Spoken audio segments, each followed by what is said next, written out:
Olá pessoal, boa noite a todos, sejamos todos muito bem-vindos, que Jesus nos fortaleça, nos abençoe na sua paz. Vamos iniciar as nossas atividades. Aos amigos de casa que estão nos acompanhando pela internet, que vão participar do tratamento, sejam todos muito bem-vindos, acolhidos pela Casa Caminho de Damasco. Sempre pedimos a Dr. Klaus e a sua equipe que nos oferte todas as bênçãos do mundo espiritual. Vamos então para a nossa oração.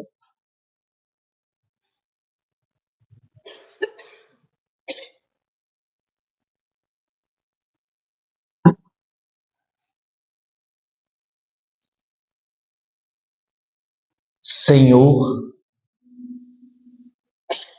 amigo Jesus, observamos o teu Evangelho e quando temos desenvolvido uma maior sensibilidade,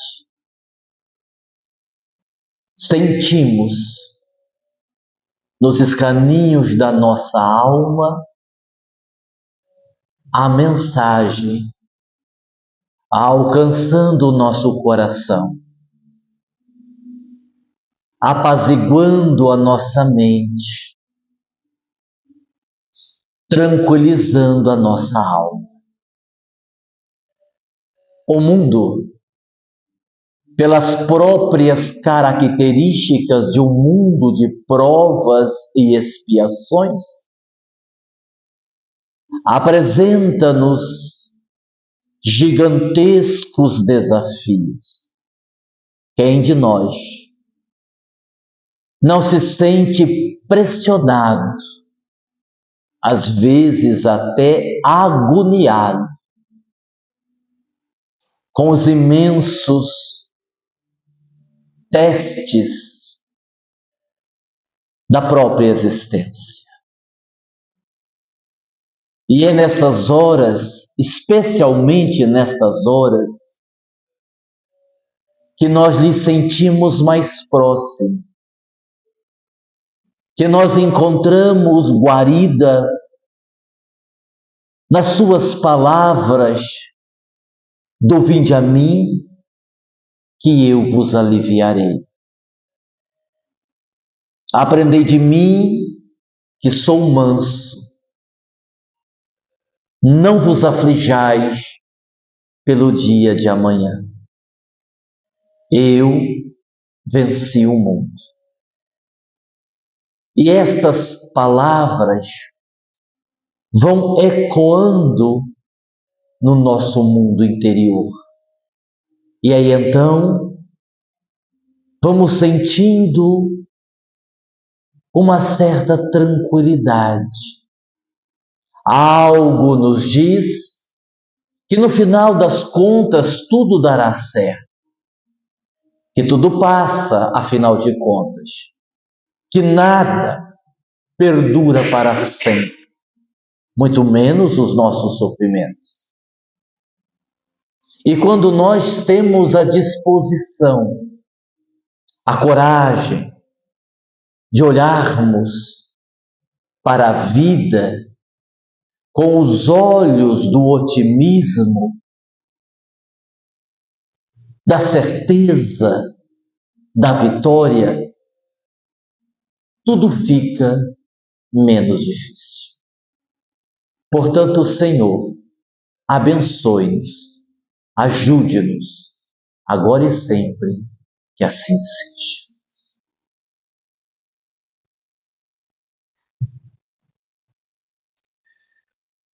Muito bem.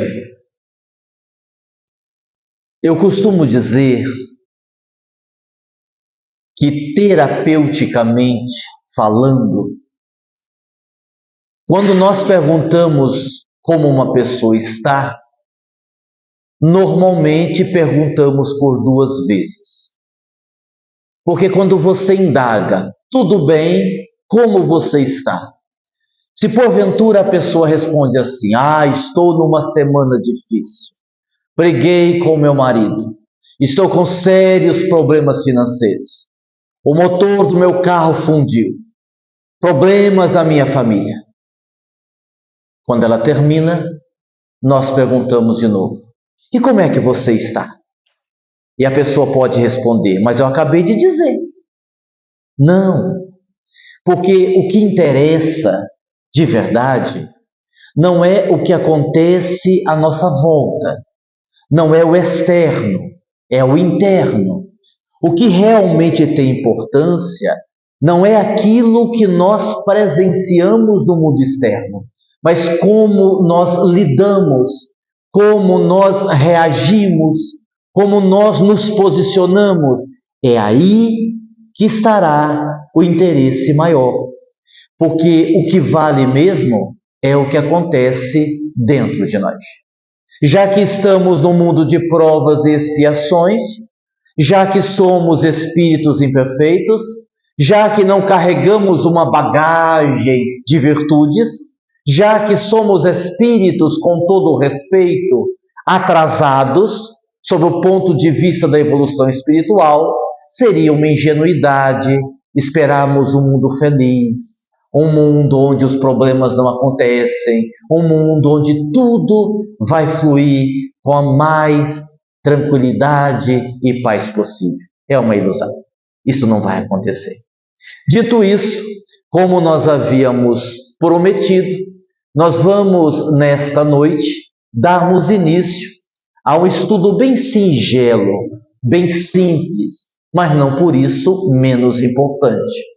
Vamos aqui trabalhar, refletir em relação a algumas frases soltas, que nós encontramos aqui, acolá, nos ensinamentos dos Espíritos e outras tantas situações mais. Vamos fazer uma parte hoje e uma parte na próxima quarta-feira, já que não conseguiremos terminar tudo. Dito isso, vamos lá. Primeira fase para a reflexão. Você sempre será o vilão na história de alguém. Você sempre será o vilão na história de alguém. Ora, e por que isto acontece? Porque na nossa vida existem versões. A minha versão, a sua versão e a versão verdadeira. Cada um, normalmente, infelizmente, é assim. Cada um de nós apresentamos a nossa versão sob a interpretação que nós fizemos dos fatos. Como a nossa interpretação está muito carregada de carência, de dependência afetiva, de baixa autoestima, de uma série de questões que nós ainda não demos conta de resolver, a gente apresenta normalmente a versão que mais nos agrada. É muito comum, por exemplo, numa discussão, nós culparmos o outro por aquilo que aconteceu. Por quê? Porque é muito mais fácil eu culpar alguém do que assumir que o erro foi meu. Querem ver um exemplo? É diferente você reclamar de um incômodo da crítica pessoal. Vamos pensar. Nós temos que vir para o centro. E a Carla está atrasada. E eu estou impaciente que a Carla está atrasada. E a Carla atrasou. E eu cheguei no centro atrasado. E aquilo me criou um constrangimento interno. Aí, olha como tem diferença. Eu digo assim para a Carla: olha, não gostei do que aconteceu. Eu não fiquei bem. Isso não pode acontecer, porque a gente precisa chegar no horário. Ficou desconfortável para mim. Não foi legal o seu atraso. Eu fiz uma reclamação de um incômodo. Legal? Legal. Nas relações devemos fazer. É diferente de eu chegar assim: nossa, cara, você atrasou, você é um irresponsável. Mudou. Porque aí eu fui para o campo pessoal e fiz uma crítica direta à personalidade dela. Provavelmente essa conversa não vai terminar bem. Entenderam? Então, Como cada pessoa interpreta de um jeito, é possível que você seja vilão ou vilã na história de alguém. Aguinaldo, isso tem problema? Mais ou menos. Lembrando aqui uma fala de Divaldo Franco. Divaldo Franco diz assim: não há problema que alguém seja o seu inimigo, mas que você não seja o inimigo de ninguém. Né? O outro não gosta de você. Bom, se eu não fiz nada para justificar isso, o problema é dele, está tudo bem. Pode continuar não gostando. Eu vou tocar minha vida aqui. A menos que eu tenha consciência de que eu fui responsável por aquilo. Aí então, claro, o dever cristão me convida a tentar consertar. Próxima frase. Na vida, nada continua como está, e quase tudo tem um fim, um dia, mesmo que sejam coisas que você ama. Outro dia eu vi um filósofo definindo a palavra saudade. Ele dizia assim: a saudade é a agonia da presença da ausência. A saudade é a agonia da presença da ausência. E é um pouco assustador a gente pensar sobre isso, que quase tudo que nós temos vai desaparecer, de um jeito ou de outro. Outro dia, eu quase não passo por ali, e eu tomei um susto, embora a Carla já houvesse comentado comigo. Quando eu estava passando ali do lado do fórum, e meus pais moraram ali muitos anos, uma casa comprada com muito suor, e quando meu pai morreu, a minha mãe cismou que a casa fazia ela lembrar do meu pai, e que tinha que mudar dali. E por mais que nós insistíssemos para ela não fazer isso, ela bateu o pé e quis mudar dali. Vendeu a casa. E quando eu estava passando em frente, que eu olhei, não existe mais a casa. A casa foi demolida. Eu digo, meu Deus, tantas lembranças, tantas histórias. E aí você pode dizer assim: ah, mas é somente uma casa. É. Mas onde você está impregnado da sua energia, das vivências, das histórias, dos momentos bons, dos momentos ruins. E eu fiquei chocado com aquilo. Olha que coisa interessante.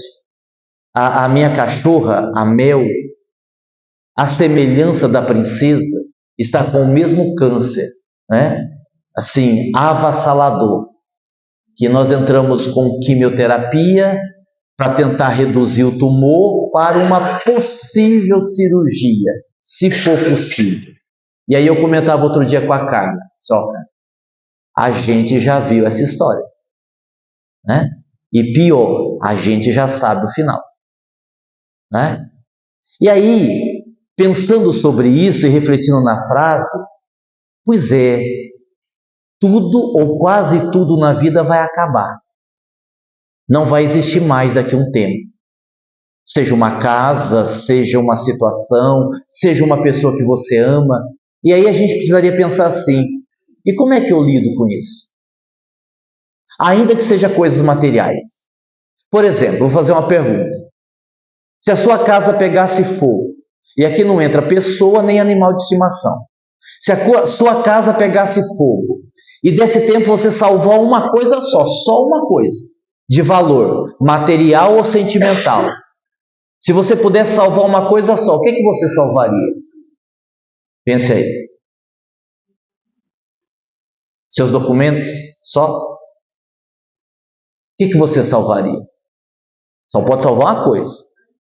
Só para a gente exercitar um pouquinho, né?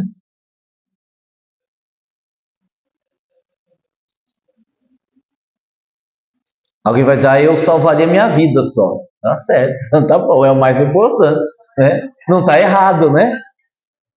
Uhum. Fora isso, você não se preocuparia em pegar nada? Nada. Eu vou dizer uma coisa a vocês. Não vou dizer isso não, que vocês vão dar risada e eu não sou palhaço e ficar dando risada de mim. Não vou dizer isso não. Não vou dizer não. Então eu vou dizer, mas vocês não vão rir. Combinado? Combinado? Eu salvaria minha máquina de escrever. Olha, a Márcia falou que não ia rir, foi a primeira aqui. Olha como é que a pessoa é. Né? Só para a gente exercitar, tá certo? Então a gente precisaria pensar sobre isso. Né? Isso não é novidade. Quando você vai lá no livro da Gênesis 3:19, o que está escrito lá? Do pó vieste, ao pó retornarás. Está lá na Gênesis, então a gente já está sabendo. Veio do pó, vai virar pó. Então não tem jeito. Próxima. Ainda bem que o Espírito não, né? Ainda bem que o Espírito não.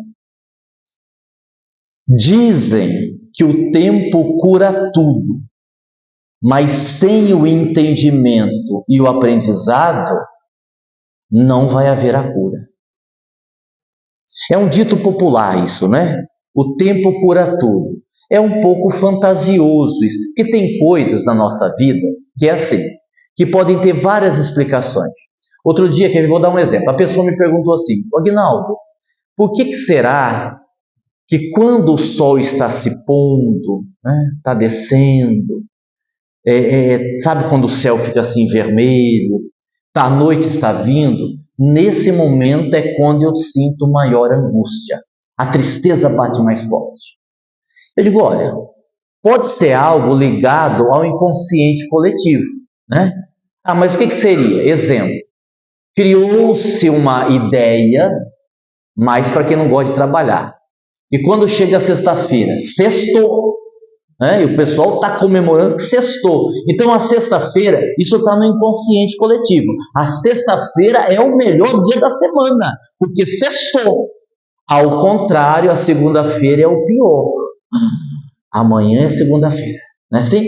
E aí eu disse assim a ela, olha, pode ter a ver com isso, porque a depressão, a angústia, a tristeza, tem algo de sombrio. Então imagine só, o sol está descendo, está escurecendo, a luminosidade natural está desaparecendo, e isso pode ser um gatilho que vai estimular uma angústia que já existe. Certo? Certo. Muito bem. Passou um tempo, aí essa pessoa me mandou um zap. Porque eu falei assim despretensiosamente, ela fez uma pergunta, eu dei uma resposta. Né? Ainda a pessoa me perguntou assim, então é isso? Eu digo, não. Eu disse que pode ser isso. Eu não disse que é isso. Como eu disse, uma situação pode ter várias explicações ou várias causas. E depois de passado um tempo, ela me mandou um zap e disse, nossa, Aguinaldo, a nossa conversa me ajudou. Eu não lembrava. Que conversa? Não, aquela conversa que você falou isso. Tá, o que tem? E eu fiquei pensando no que você falou. Eu disse, que conclusão você chegou? Ela disse, não é aquilo mesmo não. A minha mãe era muito brava. A minha mãe, ela nos desrespeitava a ponto de nos agredir. Não era educação, era agressão. A ponto de nos agredir sem nós fazermos nada. E ela trabalhava fora. E ela chegava em casa todo dia, quando o sol estava se pondo, caindo a noite, a gente ficava apreensivo, a gente nem respirava. Pronto, né? Pronto. Havia ali uma relação, né? Uma relação, e isso fazia com que ela, nesse horário, ficasse pior. Então, o tempo vai curar, desde que haja um investimento. A gente tem que parar com essa ideia, e a gente falou um pouquinho disso quarta-feira no estudo. A gente tem que parar com essa ideia de que a cura vai vir de fora. Mas eu vou fazer terapia. Então, você está num quarto escuro, não enxerga nada. Você está tropeçando na bagunça. Aí você vai para a terapia. A terapia é a luz que clareia o quarto e diz assim, a bagunça é sua, agora você arruma. Agora é você que arruma, você vai lá e arruma. Né? Para que a gente não fique a imaginar que estas coisas miraculosas possam acontecer e resolver a nossa vida. Então, por que entendimento? Porque quando eu começo a entender os porquês, quando eu começo a compreender as razões pelas quais eu estou passando o que eu estou passando, fica mais fácil para mim lidar com essas questões. Muito mais fácil. Eu tenho uma doença, uma enfermidade.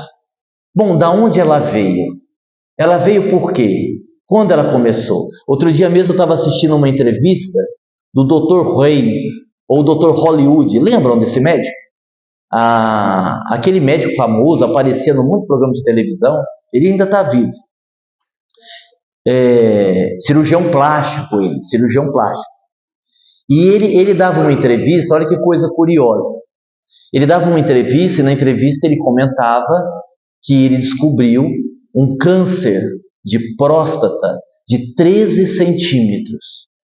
13 centímetros. Tá. E aí ele disse assim para o entrevistador: eu sou um homem que não bebo, não fumo, nunca usei droga, controlo a minha alimentação, durmo cedo. Faz 30 anos que eu cuido da minha saúde como a coisa mais importante da vida. Ganhei um câncer. E aí ele disse assim: então, cuidem de si mesmos, das emoções. Evitem estresse, tristeza, raiva, mágoa. E aí o entrevistador perguntou assim: mas o senhor acha que foram as suas emoções que geraram câncer? E claro que aqui nós estamos deixando de lado a reencarnação, né? Aqui nós não estamos falando sobre reencarnação. O entrevistador perguntou: o senhor acha que foi o estresse? Ele disse assim: eu fazia 7 cirurgias, 6 dias por semana, todo dia. O que você acha? Né? Então aí quando você tem esse entendimento, pronto, peraí. Claro que a gente não precisa ter o problema para depois acordar, né? Se a gente acordar antes de ter o problema, melhor. E aí a gente vai fazendo essas avaliações todas. Então, assim, com entendimento, com compreensão, com aceitação, a gente consegue lidar bem. Porque, assim, parece uma coisa boba, mas é tão importante. Se você tem uma doença grave, você tem um problema. Você tem um problema, né? Você não vai tratar e não é uma gripe. Não, você tem uma doença grave, você tem um problema. Agora, se você se revoltar, você tem 2. Aí que tá. Então você não sai ganhando, é prejuízo. Então, se eu tenho um problema de estar doente, eu vou ficar com um só. Porque se eu me revoltar, se eu ficar abatido, se eu desistir, se eu começar a reclamar, eu não vou ter só um, eu vou ter 2. E para quem é espírita, sabe que aí vai abrir uma brecha, vir o obsessor, aí você já tem 3. De 1 já pulou para 3. Né? Então, a gente precisa... Aí vale aquela regra assim, que na prática eu sei que não é fácil de viver, eu sei, mas vale essa regra. A preocupação é algo totalmente desnecessário. Por quê? Porque se você tem um problema que não tem solução, não adianta você preocupar, não tem solução. Agora, se você tem um problema que tem solução, também não precisa preocupar, porque tem solução. Então você só tem 2 alternativas, tem ou não tem. Então na prática você não se preocupa nunca, né? Claro que aí você tem que se preocupar para montar uma estratégia, etc. e tal. Eu estou aqui colocando de uma forma mais romantizada, não é? Mas muitas vezes a gente precisaria usar esse raciocínio. Próxima. Antes de saber quem você é de verdade, você irá se perder de si mesmo.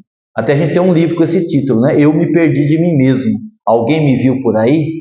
Por quê? Porque existe um processo mais difícil do que aprender, que se chama desaprender.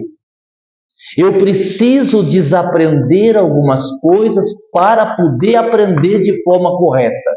Porque o que é que geralmente nós sabemos? Aquilo que foi dito para nós.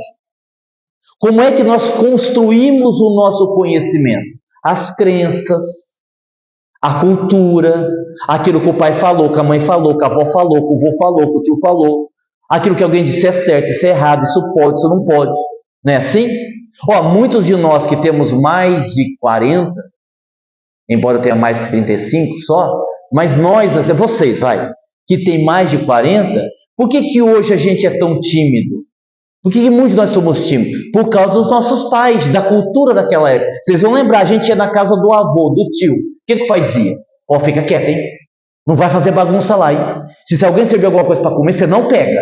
Não era assim? Não é desse jeito? Nossa Senhora, você tinha medo de fazer qualquer coisa. Vai que você pega e você apanha na frente dos outros. E quando você cometia um deslize, o que a mãe dizia? Você vai ver o que chegar em casa. Aí você já começava a sofrer, porque você imaginava o que ia acontecer. Aí você sofria 2 vezes. Pela surra que você já sabia que ia levar, não é? Aí hoje em dia a gente tem até medo de falar as coisas. A gente sai da infância, isso. Então assim, e tudo isso era certo? Não. Se alguém oferecer alguma coisa, você come, não vai fazer pouco caso. E era ruim. E você tinha que comer, porque era feio a pessoa te dar comida e você não comer. Aí, a gente cresceu não aprendendo a dizer o que a gente queria, mas o que ia agradar o outro.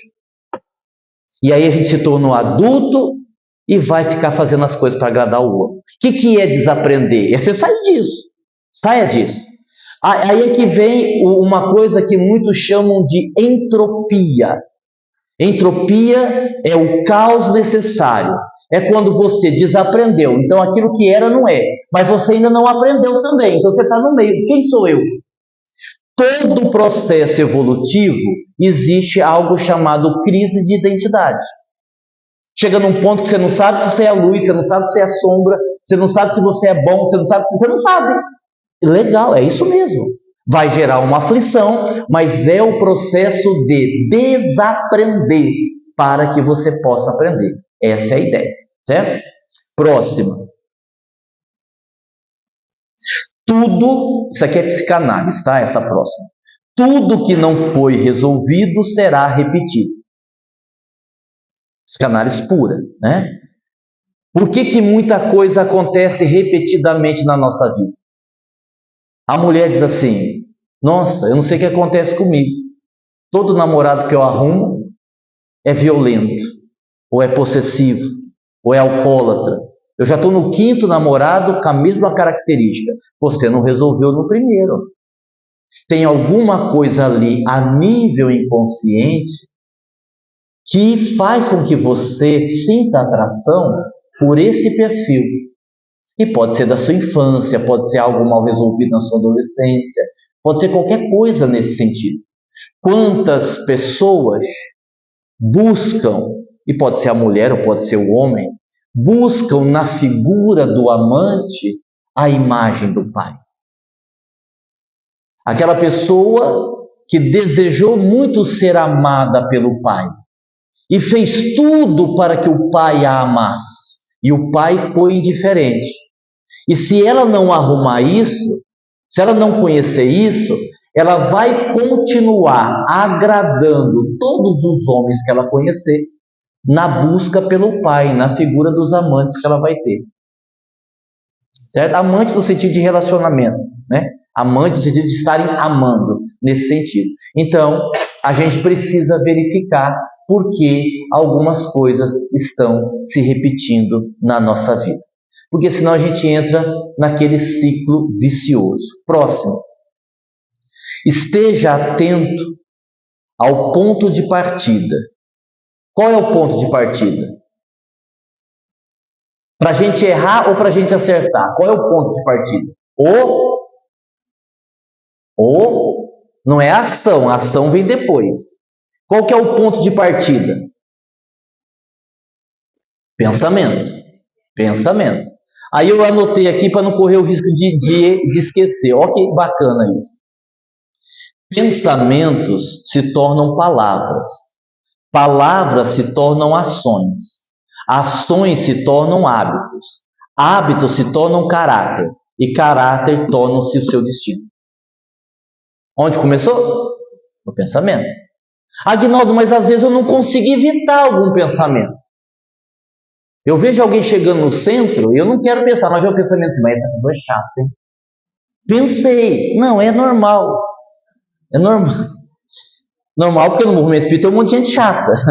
E é normal também porque às vezes o primeiro pensamento a gente não consegue evitar. O pensamento vem. Você não tem o controle sobre isso, mas você tem um controle sobre o que vem depois. Aí É você que vai decidir se você vai continuar pensando ou se você vai parar ali. Porque o problema não é você pensar, sentir uma raiva. Tudo bem, a gente sente raiva. Tá, e o que é que você fez? Então, por exemplo, eu olho encontro uma pessoa no mercado. Eu vou 7 horas da manhã para não encontrar ninguém. Tem gente que vai 6h30. Gente, isso é neurose, não é não? Eu vou trabalhar na clínica, que é em frente ao mercado, eu chego 6h30, 6 horas, já tem gente na fila. Eu digo, mas para que a pessoa levanta 6 horas da manhã para ficar na fila do mercado? Isso é neurose, mas tudo bem, cada um com a sua neurose, né? Quem sou eu para julgar a neurose dos outros, né? A fila do banco não tem jeito, né? O brasileiro adora uma fila. Vocês viram quem morreu quarta-feira? Vocês não viram? Muito conhecido de vocês. Aos 64 anos, o Jaspion. Morreu quarta-feira, o Jaspion. Vai falar que não era que vocês assistiam quando era pequeno? Lógico que era, né? O Jaspion morreu. Tá vendo? É verdade, morreu. Eu estou sabendo.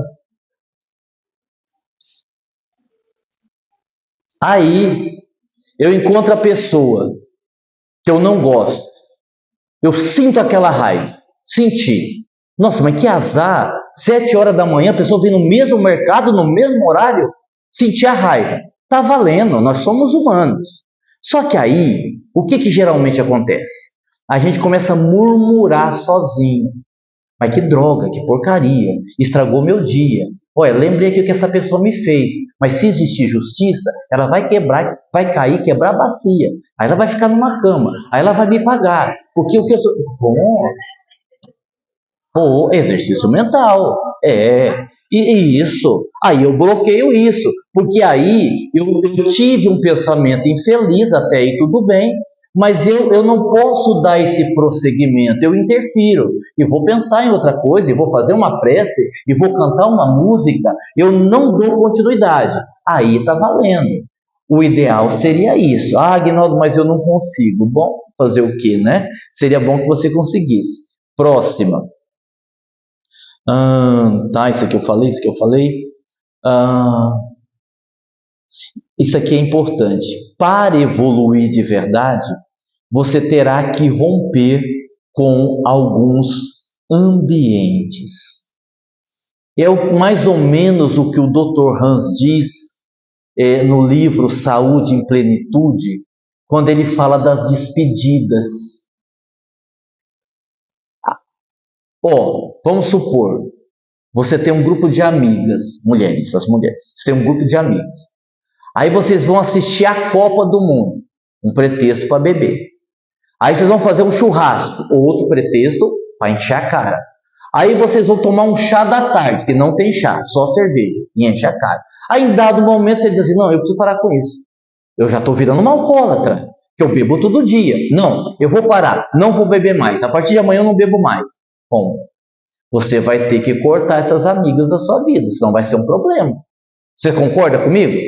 Porque elas vão te ligar e vai ter bebida alcoólica. Não, mas eu vou beber água com gás.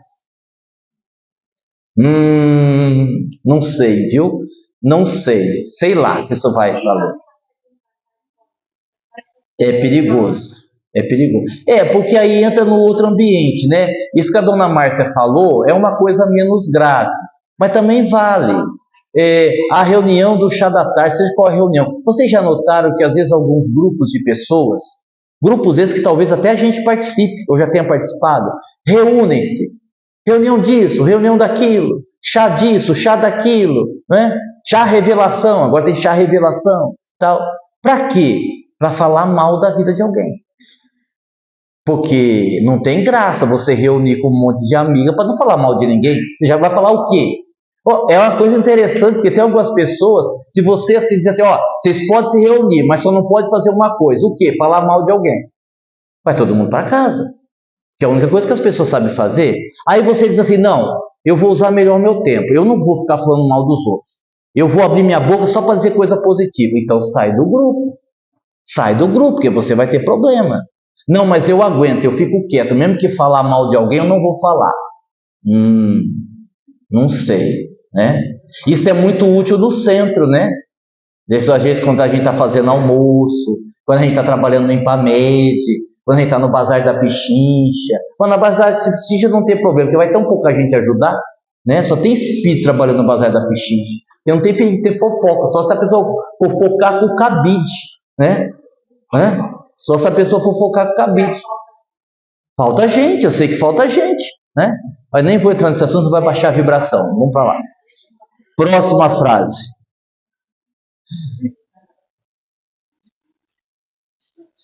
Vou acelerar aqui, senão não vai dar tempo de acabar. Sua zona de conforto é um cemitério de sonhos. Essa não precisa nem explicar, né? Sua zona de confortos é um cemitério de sonhos. Eu tenho aprendido uma coisa. Quase sempre, quando a pessoa diz assim, eu não consigo, eu não posso, ela está dizendo, eu não quero. Porque vamos ser honestos, quem quer de verdade faz. É ou não é? Quem quer faz. Não, porque não dá tempo. Dá. Se você quiser, você faz, dá o tempo. A verdade é essa. Tem uma série de situações que, por estar na zona de conforto, não sei, eu acho que não vai dar, está muito frio, está chovendo, está muito calor. Esquece, né? Então a gente precisaria pensar assim, será que se eu quiser um pouco mais, eu não consigo? Será que se eu não tiver um pouquinho mais de boa vontade, eu também não consigo? Vamos pensar sobre isso. Penúltima. A aranha vive no que tece. Precisa explicar? Não. E a última, o que eu escrevi aqui? Já decifrei. Viver é coisa rara no mundo. A maioria das pessoas só existe. Essa frase é de Oscar Wilde. Acho que é assim que pronuncia. A maioria das pessoas só existe. E aí, para a gente encerrar, embora eu já tenha falado dele aqui, eu gostaria de lembrar de Viktor Frankl, que é o criador da logoterapia, uma psicoterapia que tem como lema o sentido existencial. Ele diz que todos que têm um porquê suportam o como. Ou seja, Viktor Frankl, analisando os prisioneiros de guerra, verificou que muitos deles sofriam e se entregavam, desistiam de viver, entravam em depressão, se matavam. E outros prisioneiros de guerra, embora sofressem a mesma coisa, aguentavam firme, não desistiam. Então ele quis entender por que o mesmo sofrimento gerava em outras pessoas sentimentos e posturas diferentes. Daí ele criou a logoterapia, com o seguinte slogan: para que nós possamos suportar todos os embates da vida, nós precisamos ter um sentido existencial, uma busca, um sentido de vida, algo além da matéria que faça de verdade a nossa vida ter sentido, um legado. Para que eu vivo? Em que eu sou útil? Em que eu colaboro para esse mundo ficar melhor? A quem eu vou fazer falta quando eu morrer? Qual é o meu sentido existencial? Quando a gente consegue encontrar a gente suporta melhor todos os desafios da vida. Quando eu vivo para trabalhar, ganhar dinheiro e sonhar com a aposentadoria, que não vai vir. Não. INSS, se você está sonhando em se aposentar, esquece, meu filho, que você não vai. Nesse modelo, não vai dar. É uma vida muito pequena, muito restrita, muito limitada. E aí a gente deixa a vida sem ter vivido a vida, apenas existir. Certo? Bom, vamos encerrar agora com uma prece. Hoje nós teremos o passe coletivo, sim? Ajuda. Sim. Ó, a Márcia está se referindo a usar a frase ainda bem que. Tem sentido, porque nós não podemos esquecer que as leis de Deus, no mal, acabam usando o próprio mal para o bem. Tem muita coisa ruim, entre aspas, que acontece na nossa vida, que acaba nos ajudando muito algum tempo depois. Você, por exemplo, você pode pegar uma criança que sofreu muito, porque teve pais ruins, isso não foi bom, mas aquilo às vezes ajudou aquela criança a se tornar uma pessoa mais forte. Quando a gente sabe tirar proveito das nossas dores, tudo dá certo. Qual é o problema? O problema é quando a gente vai para o vitimismo, quando a gente começa a se achar a pior pessoa do mundo. Aí não vai dar certo. Quando eu estou sofrendo alguma coisa, deixa eu ver o que eu posso fazer com isso daqui. Deixa eu ver como é que eu posso lidar. Não quer dizer que não vá doer. Não quer dizer que não vá doer. Vai doer. E tem um monte de coisa que vai doer. Só que vai doer e não há nada que se possa fazer. Voltando ao exemplo da minha cachorra, o que eu posso fazer?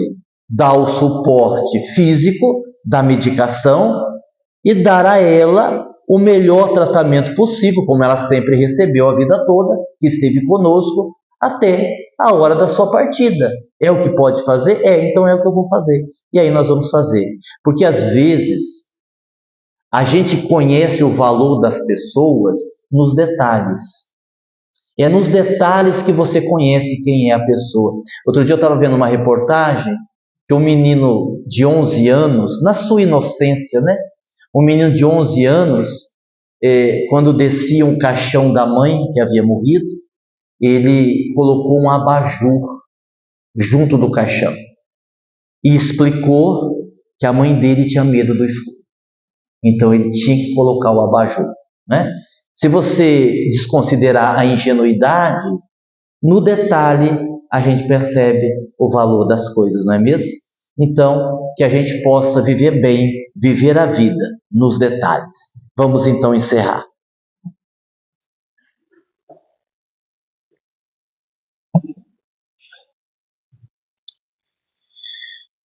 Que possamos então, após o aprendizado, após a prece, fazermos a nossa reflexão e dentro desta reflexão fazermos também uma investigação. Investigar com compaixão. Ninguém deve se investigar, ninguém deve investigar a si mesmo com uma ideia de punição, com um sentimento de culpa, com um sentimento de desvalor, se sentindo a pior pessoa do mundo. Isto não é educativo, isso não ajuda. Quando fazemos a autoinvestigação, quando usamos da honestidade emocional, quando nos olhamos no espelho da consciência e vamos identificando as imperfeições, os defeitos, os tropeços, tudo isso é um clarear sobre nós mesmos, é sairmos da escuridão. Ninguém tomará um remédio se não identificou a doença. Ninguém fará um tratamento se não sabe o que tem. Quando identificamos o nosso lado sombrio e reconhecemos o quanto não somos bons, o quanto ainda muitas vezes somos capazes de sermos pessoas perversas, quando reconhecemos a nossa preguiça, quando nos damos conta da nossa arrogância e do orgulho gigantesco que carregamos dentro de nós, é aí que começa a nossa cura. Não é descobrir o lado sombrio para mergulhar na tristeza, é descobrir o lado sombrio para torná-lo luminoso. E ninguém vai se iluminar defendendo teorias. Ninguém vai se iluminar tão somente lendo livros. Ninguém vai se iluminar colecionando diplomas na parede do quarto. Ninguém vai se iluminar com o conhecimento tão somente. Nós vamos nos iluminar à medida que formos devastando, descobrindo tudo que carregamos na nossa alma e que se tornou um peso muito difícil de carregar. Ainda que tenhamos as tristezas, não permitamos que elas anulem as nossas alegrias. Ainda que tenhamos as nossas decepções, não permitamos que elas nos afastem das pessoas.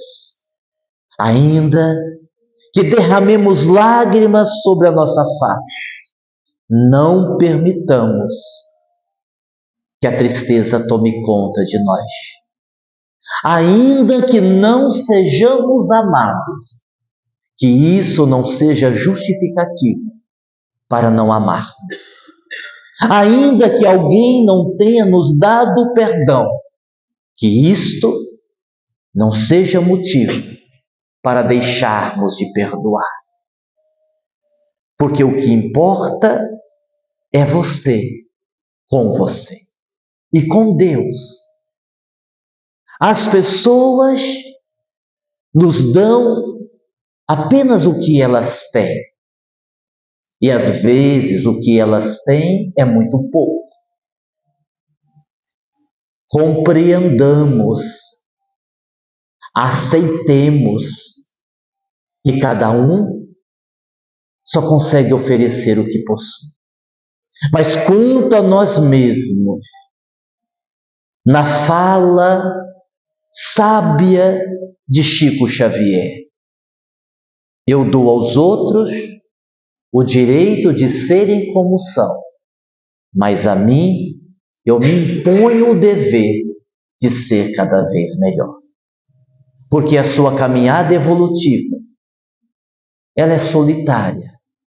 Embora os amigos, os exemplos, a família, a sua caminhada é sua. Você só responderá por você. Sabendo disso, que tenhamos prazer em viver. Que de fato façamos a nossa vida valer a pena. Que não somente existamos, mas que possamos viver. E, se possível, viver o bem, praticando-o diariamente. Que o Cristo nos abençoe.